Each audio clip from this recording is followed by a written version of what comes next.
First this evening, as we speak, officials are preparing the execution of Glen Rogers for the brutal murder of a local mother. I'm Dave Wagner. And I'm Courtney Robinson. Rogers has been on death row since his conviction in 1997 for murdering 34-year-old Tina Marie Cribbs, a mother of two from Gibsonton.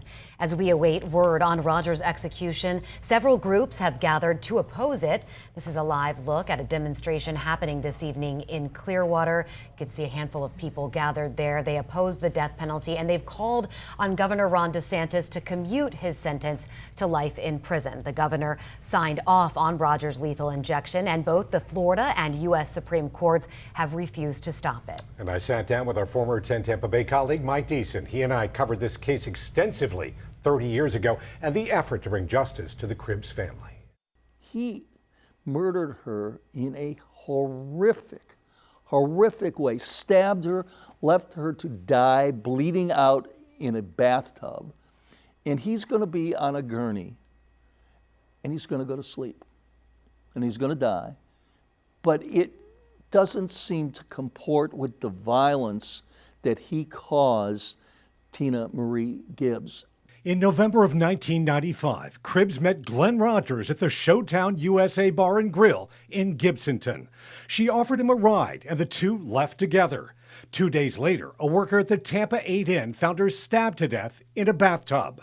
After interviews with witnesses at the bar and the motel's records, investigators quickly identified Rogers as the suspect, and the manhunt began.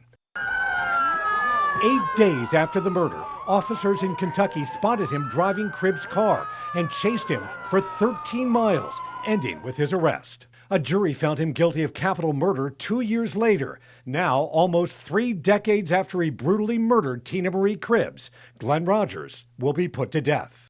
There are questions about why it does take so long, but there are built-in appeals in there to make sure that innocent people aren't being sent to their death. And that's the important part, because there have been mistakes. And I think, well, I say I'm certainly in favor of the death penalty.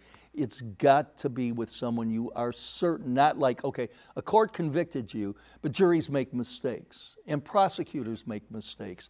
But in cases like this, there is no question that he murdered Tina Marie Cribbs.